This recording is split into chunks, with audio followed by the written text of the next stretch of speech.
Welcome to the Empowering Industry Podcast, a production from Empowering Pumps and Equipment as the voice of the pump and related equipment industry.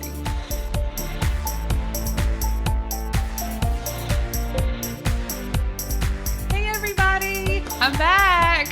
I'm so excited.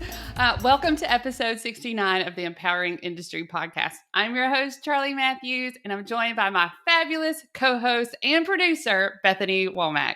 Hey, Charli. I'm so excited that you're back. I think everyone's so excited that you're back.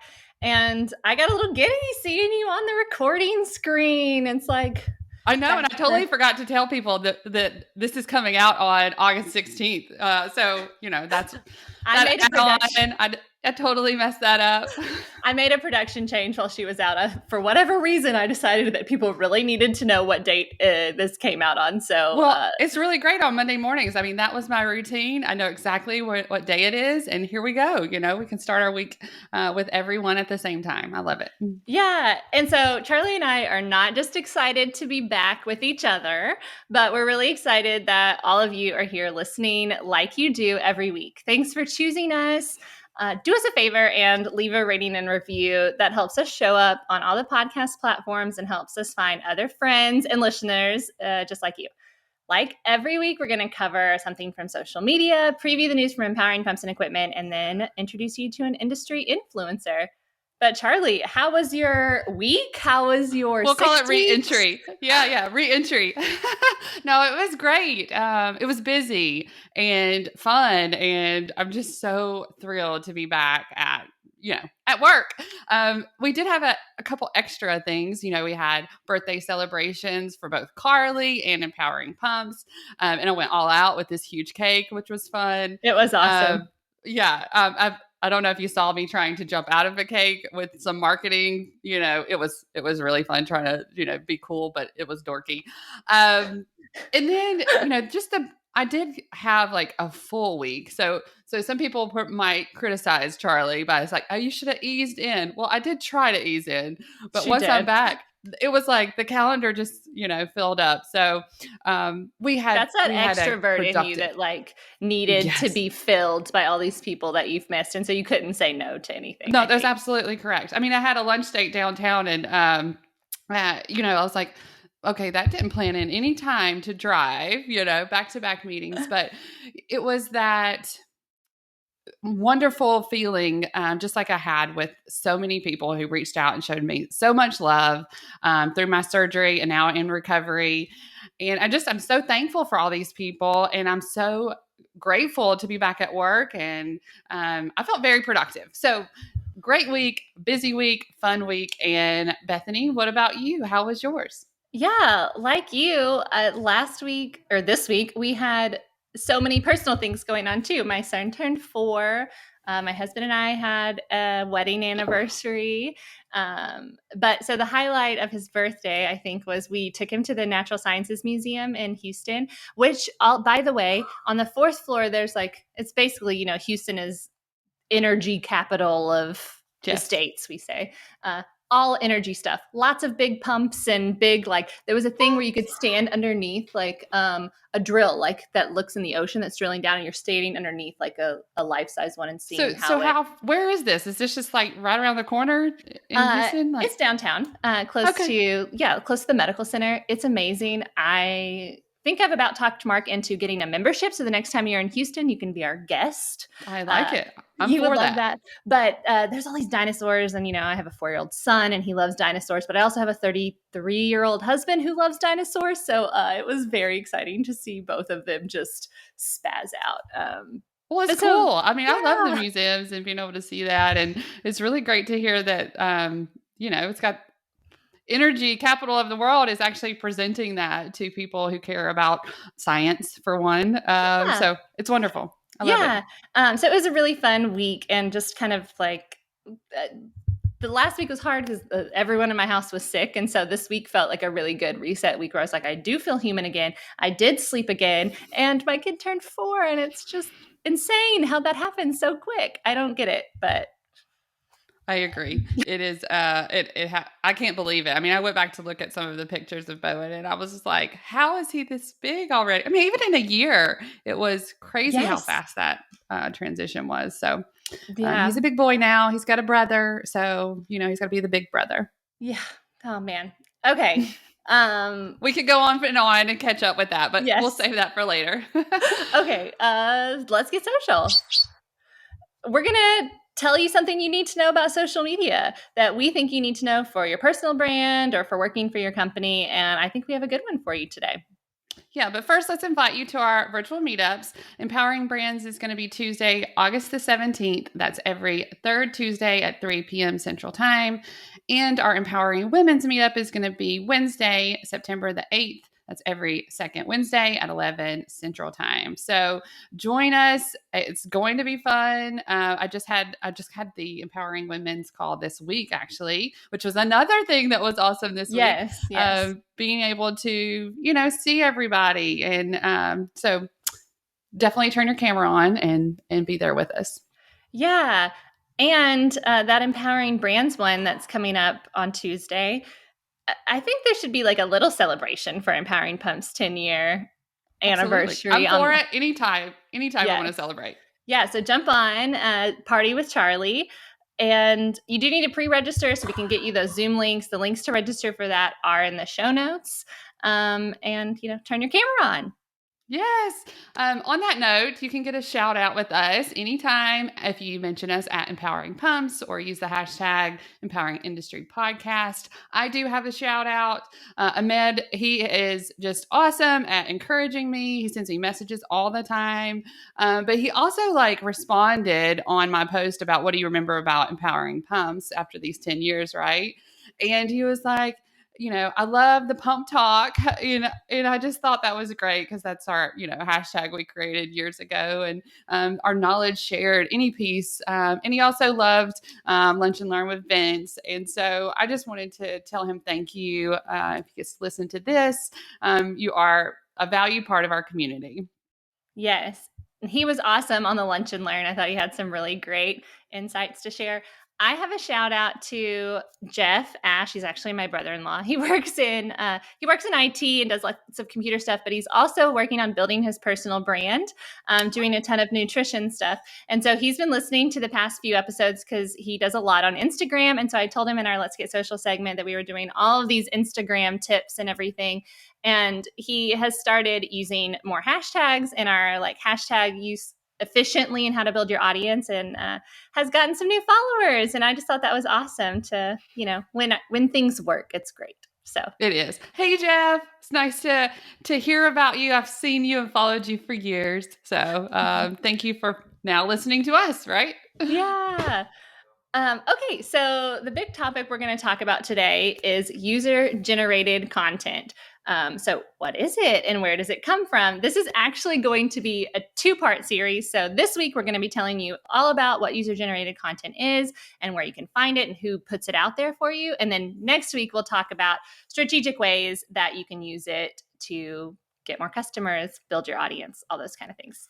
So first, I'm so excited. Yeah. I think it's a really awesome topic. User-generated content, by definition, is user-generated content. Your audience, people that follow you, not your company page, post something about you. They create images or text or posts or post it to any of their social media networks, a blog, anything like that. And the brilliant part of this is I've found this stat that on any given day, 350 million photos are uploaded to Facebook. 95 million photos are uploaded to Instagram, and over 500 million tweets are posted on Twitter. And that was from January this year.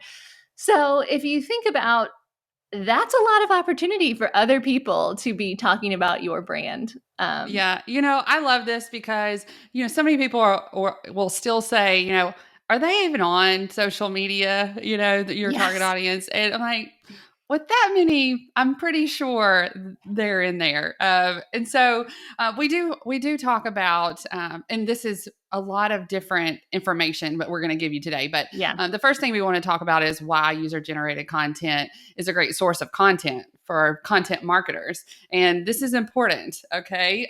You have Not to be only authentic. because it's free for us, Yes. like I don't have to do any work to make the content. Someone else is doing it for me. That's awesome. Yes, that's right. And it's better. So I'll just say that because I could go on and on about how it's better, but we'll talk about being authentic and which is better. Did I say that? Okay. Customers simply relate more to everyday people who resemble themselves, who they believe in what they're saying.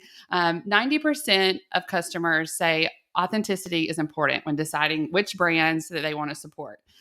90%. I just want to, again, emphasize everyone, that. basically everyone. Who is the 10%? That's are right. They like, I don't care if you're authentic. They don't care. Yeah. I don't buy things. The price, like the price motivated people, I don't know. They're not getting a good product. I'll tell you that. That's right. Okay. So 60% say that user generated content is the most authentic form of content. And this is really fun. There's a study that says that people can detect whether the image is fake or it was created by a brand, so fake, if you will, or if it was made by a consumer. So 70% of the time, people can tell the difference in whether a brand did it or a consumer did it, a person did it. And I 100%, I think mine's up to 90%. Yes. I can tell instantly, and I'm like, I don't really want to use that. Even though I know, some of the things that we use are stock images, are advertising. So I won't get into my opinion quite yet, but just know that being authentic is very important. I mean, you can tell me your opinion. I'm all ears for it. Well, they're my favorite. Yeah. We'll say that. Well, and like even outside of user-generated content, when you're thinking about content that you make for your brand, like you want to be authentic. You want pictures of you want pictures of your customer and all that kind of stuff. So, extrapolate this down to other areas of what you're talking about. Just think about the Empowering Women model call that we did and seeing all of those. You can see an actual person that you know in the photograph. It just means even more to me. So I just think it's really neat to be able to do that and include your community. Agree. Okay, so another reason why user-generated content is great content for marketers to use is that it inspires brand loyalty and helps build a community. When people share content that's for your brand, you're interacting with them and listening to them, you're really putting your audience first. Like when you share their content, you're saying that what your audience thinks, what they say, what they share is valuable. Like you're saying that you believe them, that you trust in what they're saying, and you're sharing it to the rest of your audience. So that helps, build that genuine connection with people and that relationship with your audience. And it allows people to then feel like they're part of your team. Like they're not an onlooker. They are included in our group. They're in our community. And really, I think it's just like a snowball effect. I want to say chicken or egg, but really, when you convince people to have user-generated content and you share it, it builds brand enthusiasm and loyalty, which then generates more user-generated content, and it just keeps going in this. Absolutely. It's like a virtual high five, okay? Yes. Like you just said, well done, that post is awesome, and I'm going to share it because you did a great job.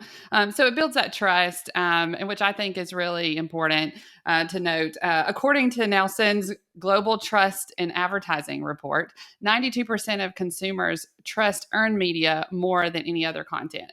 And so I'm going to tell for our marketers, when we're talking about earned content, we're talking about the recommendations from friends, families, peers, AKA user-generated content.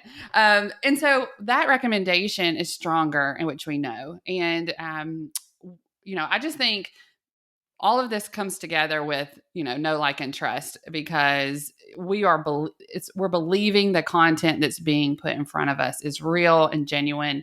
And that's really what makes a difference in our posts. Yes, 100%.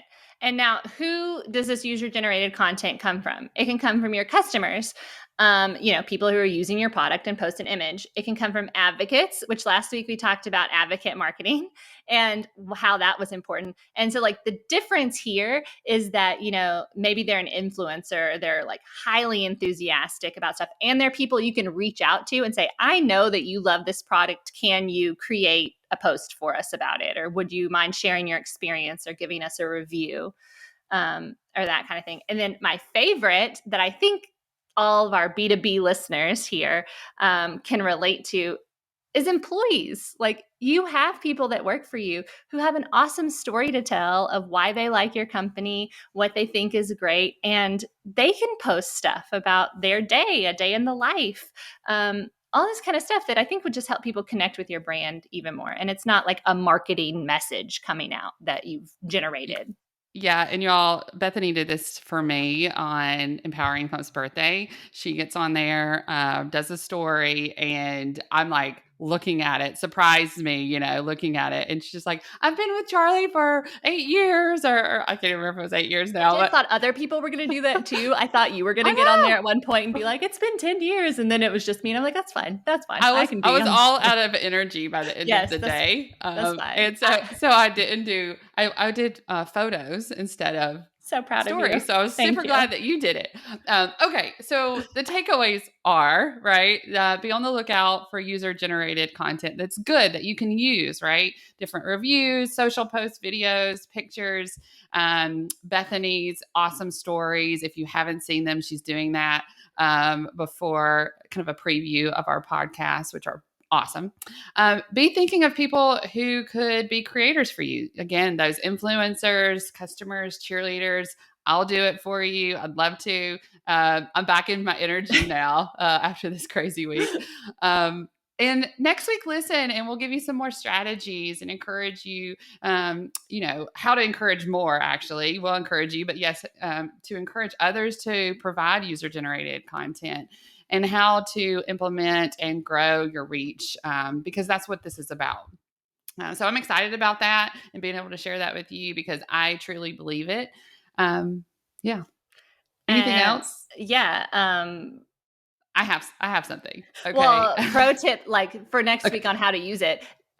One thing that we do is that hashtag pump talk, and we've talked about that before. So that encourages other people to use it. So between now and then, start thinking of a hashtag that would be great that people could use, users could generate content. I love it. Yeah. And I think it's about that collaboration. So that's what I was going to kind of leave y'all with. Look for ways that you can collaborate with your partners and share that. I mean, I loved all the audio channels that we have now too, with Spaces and Clubhouse and stuff where you can just talk to people. So just look for things, have a brainstorming session. And then next week, we'll tell you all about the strategies. Yes. Love it. Okay. So that's social. Now we're going to move into the news. We're going to preview some news coming out on the Empowering Pumps and Equipment newsletter that'll be coming to your inbox twice this week. We're going to start with the person of the week, and it's Chad Wunderlich. Please let me know, Chad, if I said your last name incorrectly, and I will correct it the next time I meet you. He's a global distribution development manager for Viking Pump. One of the cool things that he shared for advice for people in the industry is to always learn and seek out opportunities to learn and accept the fact that you'll never know everything about your industry, and to be very skeptical of anyone who claims that they do, which I just feel like this would be great advice for just life in general, right? Absolutely. Absolutely. So check out his profile. The link is in the show notes, and then nominate someone for Person of the Week. It's very easy. You put their email in, and then they get featured on the podcast. They get featured on our website. Something cool to show your mom. Everyone loves it. Speaking of, Jeff, if you're still listening, you'd be great. Okay. It's easy, and you can get out there and we can learn who you are. Okay. I want to share a news item from our partner, Metcar, on their material grades. And I thought this was really neat because it's an infographic / PDF that you can download. And Metcar's carbon graphite grades are, I guess, you can compare them to all different other materials. And We will say they're better or not, but we'll say that these are all the different things that are benefits at a glance. And so they go through all of this, the chemical resistance, self lubricating, easy machinability, fluid environments they can handle, high compressive strengths, extreme high and low temperature resistance. And so I also thought this infographic was pretty cool because it had a page about corrosion resistance by chemical category. And so go check it out. It shares a lot of other benefits that they have, as well as this wonderful chart that you can download and have as a resource. So I'm excited to be able to share that. Thank you, Metcard, for all that you do as far as our partner, sharing these types of information with our readers and listeners. And so, yeah, thank you. That's awesome. I am previewing a white paper that came to us from Cornell Pump titled Pump Monitor Stops Cavitation and Pump Damage. Basically talking about how diagnosing and correcting an old problem with IIoT and their pump monitoring system. So the problem is that they had was that there was a pump rental company. So they have all the equipment and they rent it out to companies that use the pumps. But they were finding that they didn't have very good diagnostic data on like how much the pumps were being used or what wear and tear was there, because it was dependent on the user correctly letting them know how much they've been using it and what issues they're seeing. And maybe they don't even know what issues to look for.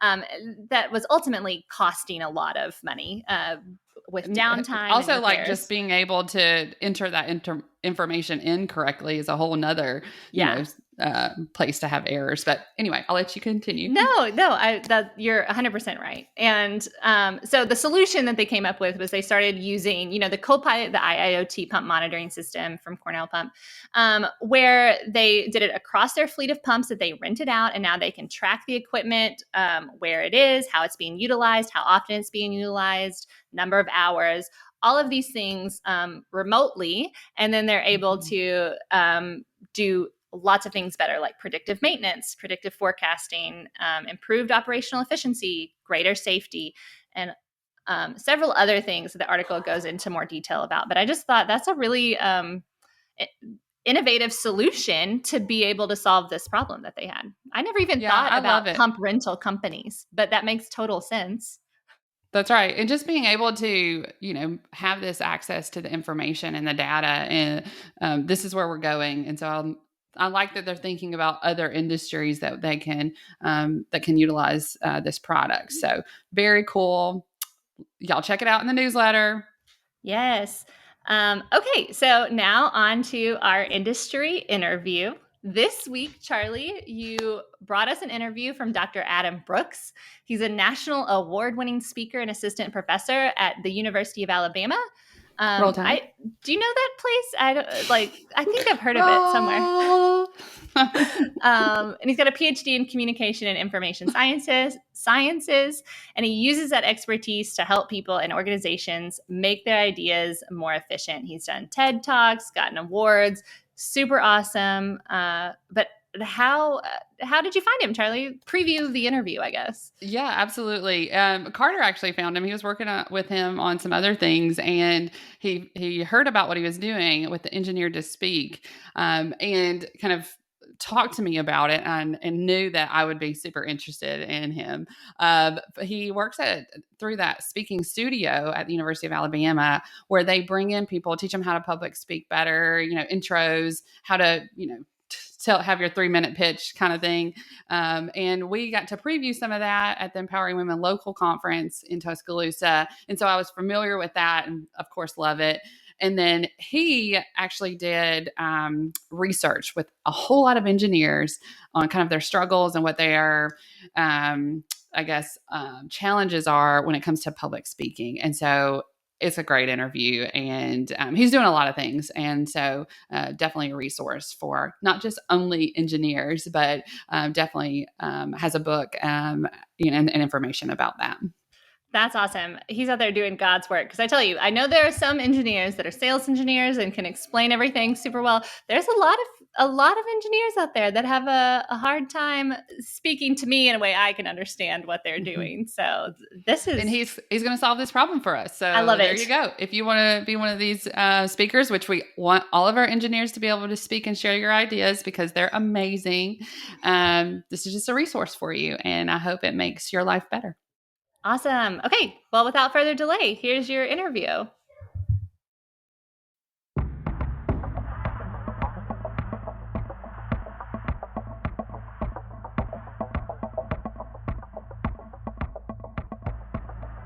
Welcome to the Empowering Industry Podcast. Adam, I am fascinated by your work and I cannot wait to get to know you better. So for our listeners, go ahead and introduce yourself. Well, my name is Dr. Adam Brooks, and I, among many things, am an assistant professor at the University of Alabama, where I help. Yeah, Roll Tide, exactly. Where I help direct our public speaking program. And for the last couple of years, I've really done a lot of research focusing on helping individuals and professionals with STEM backgrounds learn how to communicate to non-technical audiences. How do we translate these ideas and make them implementable? How do we get ourselves to be more impactful and charismatic in those workplaces? And I've been in a faculty role at UA for the last 6 years, and it's been a great ride. Yeah, absolutely. I always love to throw in a Roll Tide when I can get the chance. That's right. Well, I think it's fascinating what you're doing, and really, it's so important. And I, fell in love with the idea of your book, and we'll get to that. I want to talk all about that, but just bringing you on to talk about the importance of communication in our industry. And so you mentioned STEM, and it's definitely a part of it. Goes across the board, right? For getting these stories out here in an impactful way. And a part of that is showing up how you want to show up. And so I know that from my own journey, I was like, okay, one of my strengths is communicate. Now I need to improve on that. And you have a great resource. So tell us a little bit about the Speaking Center there at UA. Yeah. So at the University of Alabama, I, along with my coworker, Dr. Alexa Chilcutt, we helped create what's known as the Speaking Studio. And that's a space on campus to help individuals work on their presentation skills. We hear truisms all the time about how public speaking is the number one fear. But for most folks, when they think of public speaking, they think of a person standing at a podium giving a I have a dream level speech. But the reality is you're probably giving an update presentation to a room full of people in a stale conference room with bad Danishes in the back, and you're trying to get your ideas going forward. And yet for so many people, when we have done research on where individuals are at with their communication apprehension, their inability to speak out what they've got going on, they say that they're at like a 10 out of 10. I'd rather be mauled by a bear. I just get so tense with it. So a lot of what we do is we work with individuals to help them clarify their message, simplify what they have to say, and then also to cultivate the kind of delivery that enables people to want to listen to them. And then the other big element of any kind of communication practice and getting better at it is calming that anxiety, that sense of, oh my gosh, are they going to hate me? Is this dumb? Is this idea going anywhere? Who am I to do this? I'm a bad public speaker. I've never done this before. And all the myriad of negative self-talk that sometimes prevents people from being seen and being heard and showing up in the way that they want to. That's so true. I mean, it was night and day. You probably know Gina Simpson. She's one of my mentors. And she basically said, as we were preparing for a conference, Charli, it's not about you. It's about what they need to hear. And I was like, light bulb moment, and it feels better now. Anytime that I'm going to speak, it's just tell them what they need to hear. And it goes away, all that anxiety. So finding whatever that is, right? Yeah, I've had a lot of opportunities to kind of, sometimes people will bring me in and I'll do workshops and training programs and things like that for them. And the most consistent thing I hear is, okay, I ask people, what is it you're going through your mind right before you get up? And they're like, will I be judged? Will they think I'm stupid? And it's because you're making it about you. Every person that has ever sat in an audience doesn't care about the person getting up and talking. They actually want that person to succeed. And instead, it's like human beings are inherently selfish jerks. Like we and know this. Absolutely. Like, yes. We pretty much only care about what's directly in it for us. And most of the time when people are overly anxious and overly nervous, they're making their presentation about them instead of making it about who is the person I'm talking to and what are they feeling? What are they needing to hear? And when you start to approach it from that perspective, it is a game changer. Absolutely. Absolutely. So it's so fun to kind of hear this and know that you are teaching our students this and faculty when they need help. And, having that network. And I've been to the facility. It's an amazing facility as well. So kudos again to the University of Alabama.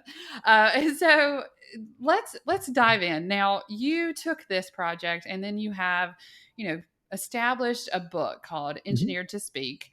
And how did that come about? Yeah. So the book is called Engineered to Speak, and it's through Wiley IEEE.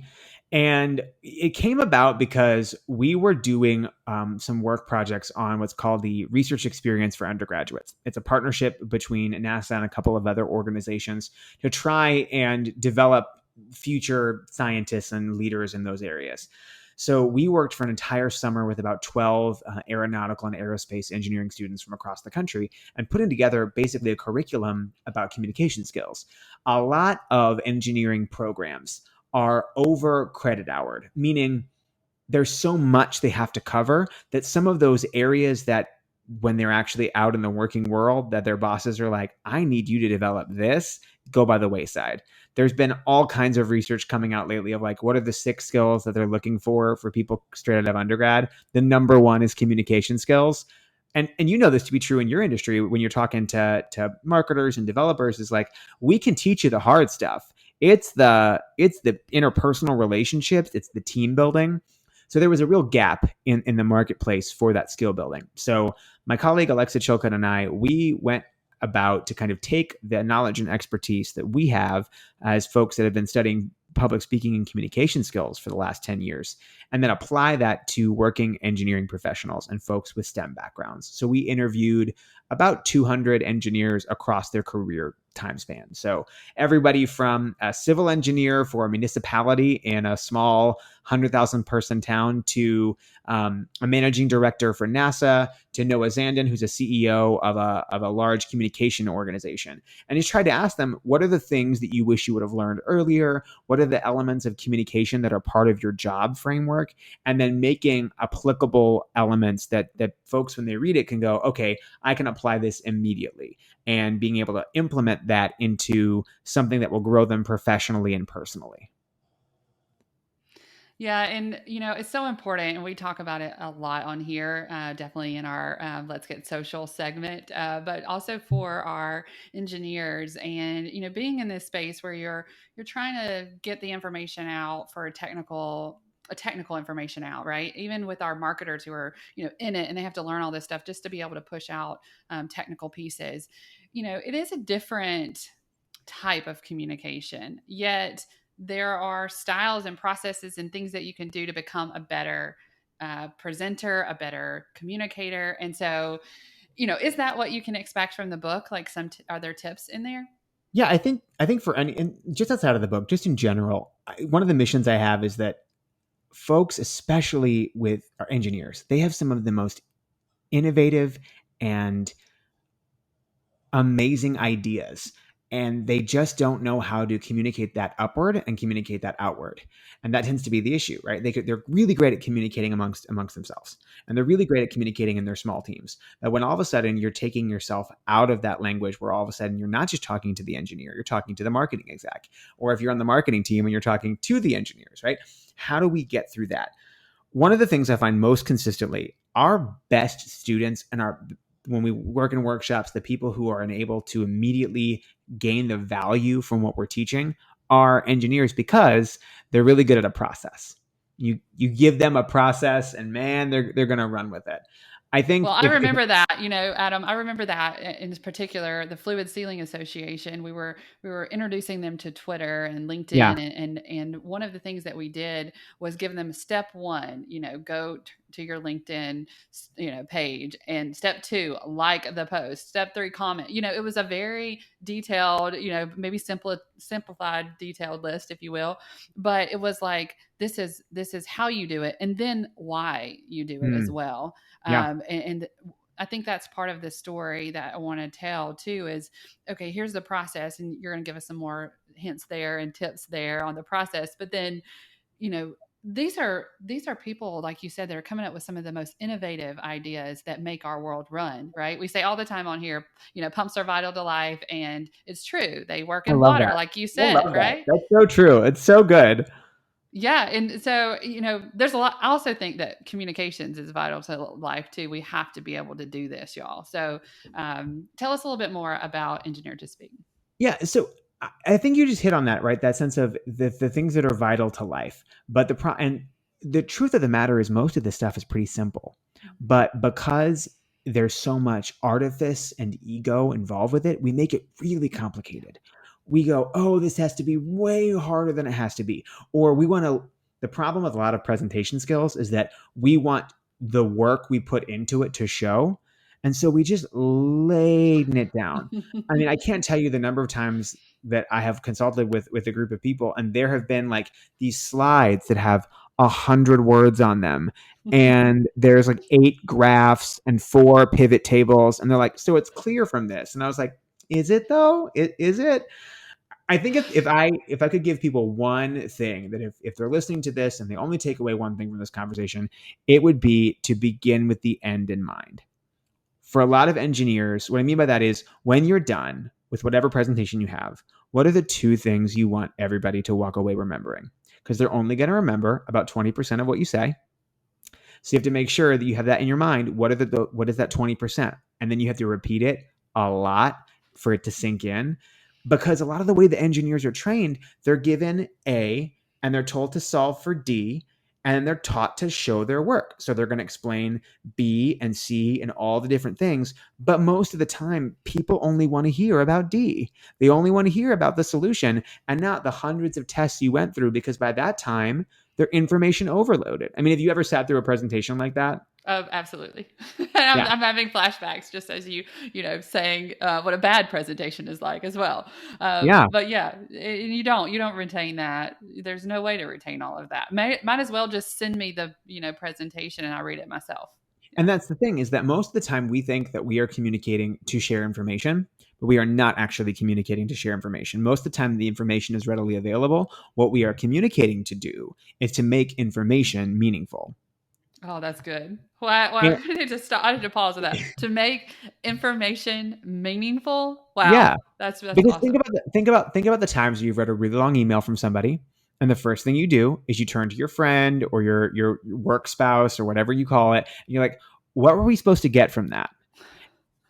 And a lot of times, especially with technical information, it's a lot of information overload. And we're looking for somebody to help simplify that for us and to give us the interpretation for what it means, and to put that forward and to try to edit and simplify it for other people. And a lot of people push back on that. They go, well, this is just dumbing it down, but it's not. It is. I think for any communicator, no matter what industry you're in, but especially if you are dealing with equipment, manufacturing, any of those spaces, your job is to make the complex simple and to make the simple interesting. And that's it. It's one of those 2 buckets.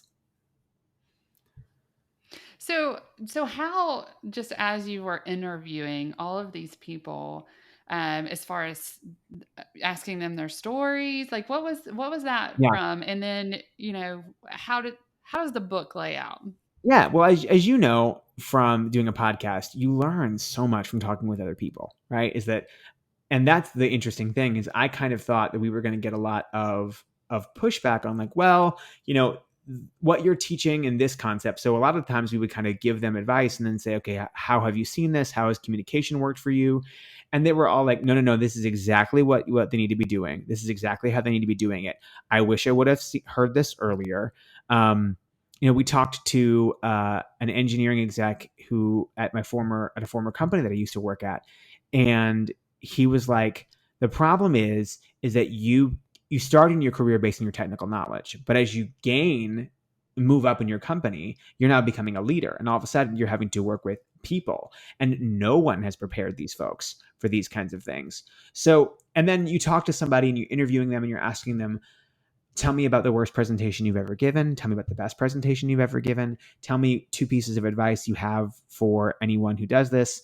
Can you show me an example of a PowerPoint you recently gave? And then sort of we help digress and pick it apart. So all that led to the book is laid out almost like a recipe or a process that people can follow. So it starts with disrupting the myth that engineering and communication are opposites, or that they are like connected with being an extrovert, which obviously I'm a little bit extroverted, but that those things aren't No way. Yeah, right. And then it goes all the way through to what are the questions you should be asking when you're putting together a presentation? How do you enhance your nonverbal delivery? What are the visual aid tips and tricks that you can use when you're using any kind of visuals? What are the kind of practice skills you should be using to enable that? And then at the end of every chapter, there are concrete exercises that you can apply, and then stories of people who've applied those and what they've gotten from them. So I think that just from knowing and experiencing kind of conversations with engineers, that they're going to love this. It's got the tools, it's laid out, right? And it's so important. It really is that that we need engineers to communicate and be able to do that effectively. Even more so tomorrow than today, right? Like it has to happen. Well, think about it. Like everything, even if you look into the history of engineers, right? One of the examples we get into the book is the famed Challenger mission, right? One of the issues they have was that the failure to communicate between siloed aspects of the organization. But if you look at it, you said something really profound earlier about these elements are the foundations of life, right? We're talking about water. We're talking about all these systems that we depend on.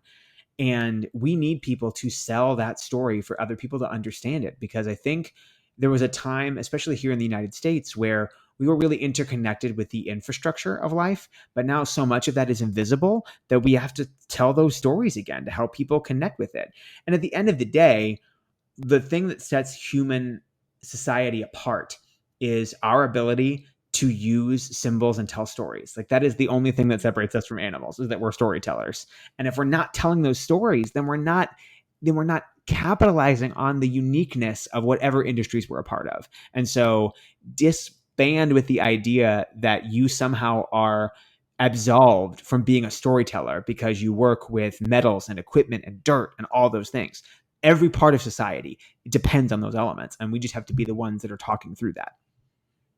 I have chills, and so I'll always say that when it actually happens, because it is so important. These stories are so important, and I'm excited to have met you and to know about this resource for our audience. I've so many times I have looked for how to educate our industry. We talked a little bit about educating people on social media and the steps to be able to use that in these platforms. But it's really, when it comes down to it, it's about storytelling. It's about how can I get the engineer across the table from me to give me one little piece of their personal puzzle, so that we can tell a better story, so people can remember it and they can apply it to what they've learned. I think we're getting better at it, but I think that your book is definitely going to help our space. So how we can can't people forget we can't forget the basics, which are like, tell people what you're going to tell them what you told them. You do those 3 things, you will set yourself apart from 60% of the people out there, because the bar is low. The bar is very low. I love it. Yeah. So repeat. So I'm going to say, pumps are vital to life again, because I'm a fan of that. But also I'm a fan of you, Adam. And, just as we've been talking, is there anything else that you want to leave our audience with? Yeah, I think if we're talking about the idea of how folks in this area can become better communicators, I think you have to first recognize that it's okay to be seen and it's okay to be heard.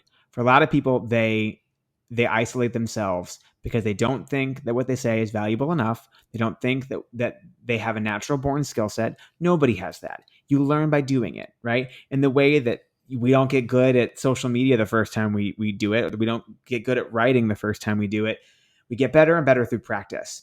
And the best way to do it is just jump in and just try it out. Sign up to speak at your next meeting. Try to figure out an opportunity to get up in front of your next conference. Just put yourself into the water, because it will take off your career in ways that you cannot predict. Yeah, that's good stuff right there. And if people want to get in touch with you, Adam, what do they need to do? Yeah, so they connect with me on LinkedIn. My name is Adam Brooks, or you can email me at adambrooksphd@gmail.com. And I'm working on a website, but that's to come. So, but yeah. Well, we can connect with you anywhere. So one other thing that just before we close, I'm starting to do these rapid fire, so I'm not as good at like the transition to the rapid fire. So I'm going to throw some at you. Okay. What is your favorite book? Favorite book? You Are a Badass by Jen Sincero. Love it. That book literally changed my life. I can mark the before and after of when I found that book and my life afterwards. Awesome. I have it on my shelf. Okay. So favorite song? Oh, this one's always a hard one for people because there's so many.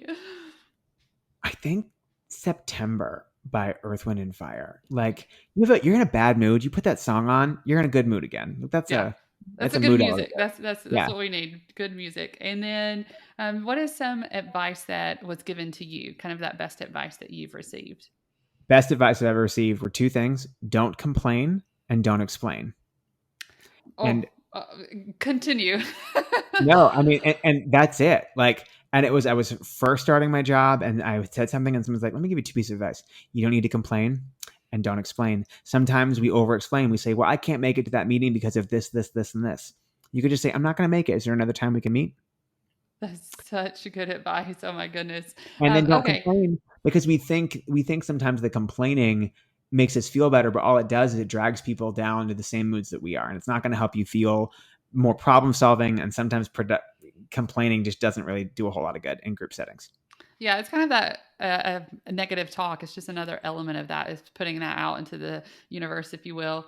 And then let's see. Last question is just, if you were a young engineer coming into the space, what advice would you give them?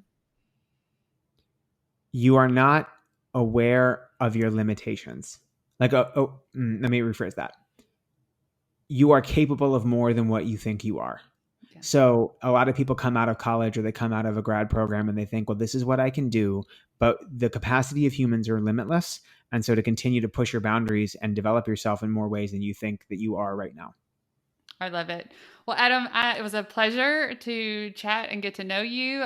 Look forward to meeting you in person one day. And thanks for being on the podcast. Well, I've loved it. Have a great time, everybody.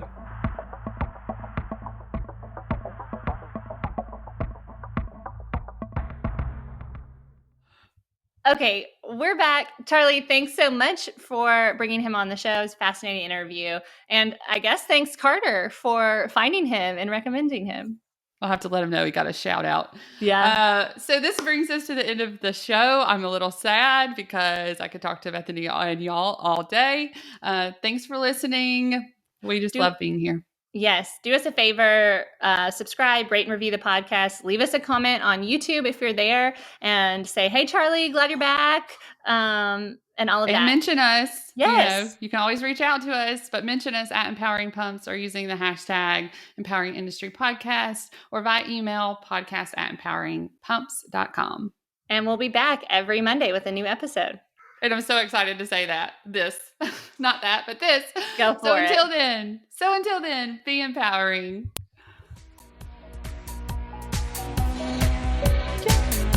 I need Woodrow.